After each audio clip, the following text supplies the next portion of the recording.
ఈ రేవంత్ రెడ్డి ప్రభుత్వం వచ్చినాక ఎన్ని మోసాలు, ఒకటి కాదు రెండు కాదు. ఏమన్నాడు రేవంత్ రెడ్డి? కాంగ్రెస్ రాగానే మొదటి సంవత్సరంలో 2 లక్షల ఉద్యోగాలు అన్నాడు. మరి మొదటి సంవత్సరంలో 2 లక్షల ఉద్యోగాలు అంటే నేను ఒకటే అడుగుతా ఉన్నా, ఏది మరి ఒక్క నోటిఫికేషన్ అన్న వచ్చిందా? ఒక్కటి. గతంలో మేమిచ్చిన 2 నోటిఫికేషన్లు, ఒకటేమో మేము గ్రూప్ 1 నోటిఫికేషన్ ఇచ్చినాం. ఇస్తే ఎంత గొప్పవాడు ఈ ప్రభుత్వం, ఈ రేవంత్ రెడ్డి అంటే, ఈ కాంగ్రెస్ ప్రభుత్వం ఎంత గొప్పదంటే, ఆనాడు మేము 503 పోస్టులతో గ్రూప్ 1 నోటిఫికేషన్ ఇచ్చినాం. ఇస్తే దాన్ని రద్దు చేసిండు రాగానే. మేము పోనీ ఇంకొక 2,000 పోస్టులు లేకపోతే ఇంకో 500 పోస్టులు యాడ్ చేస్తాడేమో అనుకున్నాం. ఏం చేసిండు ఈయన? 60 పోస్టులు యాడ్ చేసిండు.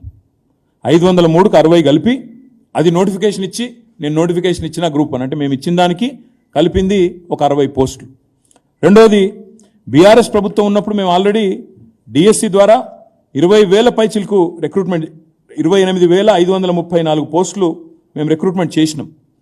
ఈయనప్పుడు లొల్లి పెట్టిండు రేవంత్ రెడ్డి. ఏమన్నాడు? మెగా డిఎస్సి వేస్తా, మొదటి క్యాబినెట్లోనే మెగా డిఎస్సి 50,000 టీచర్ పోస్టులు ఖాళీ ఉన్నాయి, ఫస్ట్ క్యాబినెట్లో వేస్తా అన్నాడు మెగా డిఎస్సి. మరి నేను అడుగుతున్నా రేవంత్ రెడ్డిని, కాంగ్రెస్ ప్రభుత్వాన్ని, గ్రాడ్యుయేట్లను ఆలోచించమని కూడా కోరుతా ఉన్నా. బీఆర్ఎస్ ప్రభుత్వం ఉన్నప్పుడు 5,089 పోస్టులతో డిఎస్సి మేము నోటిఫై చేస్తే దాన్ని నువ్వు వచ్చి రద్దు చేసినావు.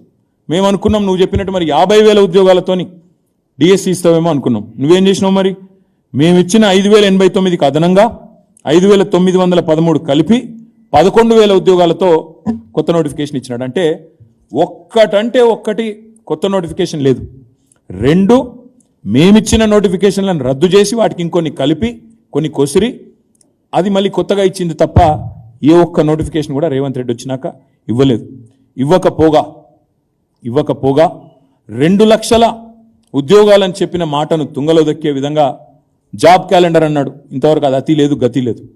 అదేవిధంగా ఇంకా దుర్మార్గం ఏంటంటే, ముఖ్యమంత్రి గారి సహచరుడు, ఆయన డిప్యూటీ చీఫ్ మినిస్టర్, మేము నిరుద్యోగులకి 4,000 రూపాయల నిరుద్యోగ భృతి అనే మాటనే ఇవ్వలేదు అని నిండు శాసనసభలో పచ్చి అబద్ధం. వాళ్ళ నాయకురాలు ప్రియాంక గాంధీ గారిని పిలిచేమో ఇక్కడ యూత్ డిక్లరేషన్లో నెలకు 4,000 అని చెప్పి మాట, కానీ వెంటనే ఉప ముఖ్యమంత్రి గారు శాసనసభలో మాట మార్చి మేము ఉద్యోగాలు ఇస్తామన్నాం కానీ నిరుద్యోగ భృతి ఇస్తామని ఎక్కడ చెప్పాం అని చెప్పి మాట మార్చినారు. ఇవన్నీ కూడా తెలంగాణ యువత, తెలంగాణ నిరుద్యోగులు, తెలంగాణ గ్రాడ్యుయేట్లు అందరూ గమనించాలని చెప్పి నేను విజ్ఞప్తి చేస్తా ఉన్నా. ఇవాళ ఈ ముఖ్యమంత్రి గారు సరే ప్రభుత్వ ఉద్యోగాలు ఎట్లాగూ ఇస్తలేడు, జాబ్ క్యాలెండర్ ఎట్లాగూ లేదు, మీకు అర్థమైపోయింది మోసం.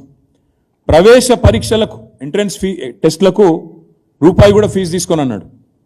మరి కేసీఆర్ గారు ఉన్నప్పుడు టీచర్ ఎలిజిబిలిటీ టెస్ట్ ఫీజు 400 రూపాయలు ఉండేది. రేవంత్ రెడ్డి గారు చెప్పినారు నేను ₹1 కూడా తీసుకోను, 0 ఫీజు అన్నాడు. కానీ ఆయన వచ్చినాక టెట్ ఫీజుని 400 ఉన్నదాన్ని 2,000 చేసినాడు. ఇది వాస్తవం. అంటే చెప్పేది ఒకటి, చేసేది ఒకటి.